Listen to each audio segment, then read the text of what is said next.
April 18 புனித கால்டினுஸ்.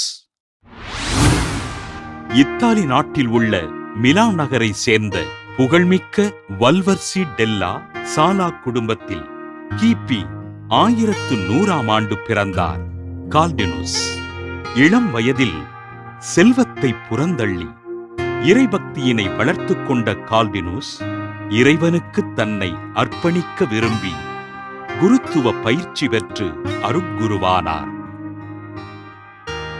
தன் அன்றாட திருப்பலியில் தனது இறைவனுக்காக ஜெபம் செய்த கால்டினுஸ் மிலான் மறைமாவட்டத்தின் தலைமைச் செயலராக நியமனம் செய்யப்பட்டு மிகுந்த பொறுப்போடு பணியாற்றினார்.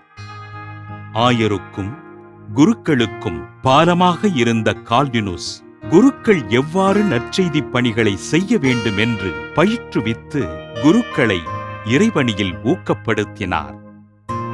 மிலான் மறைமாவட்ட தலைமை திருத்தொண்டராக பணியாற்றிய கால்டினுஸ் திருத்தந்தை 3ஆம் அலெக்சாண்டரின் திருச்சபை பற்றிய கருத்துக்களுக்கு ஆதரவு தெரிவித்ததால் பேரரசன் ஃபிரெட்ரிக் பார்பரோசாவினால் மிலான் நகரிலிருந்து வெளியேற்றப்பட்டார்.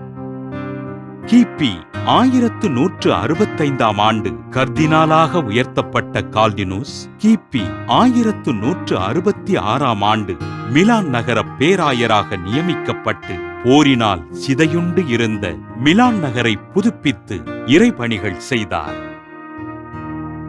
இவரது காலத்தில் நிலவிய தப்பறைகளுக்கு திருமறையிலிருந்து விளக்கம் தந்து மக்களை கத்தோலிக்க விசுவாசத்தில் வேரூன்றச் செய்த பேராயர் கால்டினுஸ் கிபி 1776ஆம் ஆண்டு ஏப்ரல் 18ஆம் நாள் திருப்பலி நிறைவேற்றிக் கொண்டிருந்த பொழுது விண்ணகத்திற்கு எடுத்துக் கொள்ளப்பட்டார்.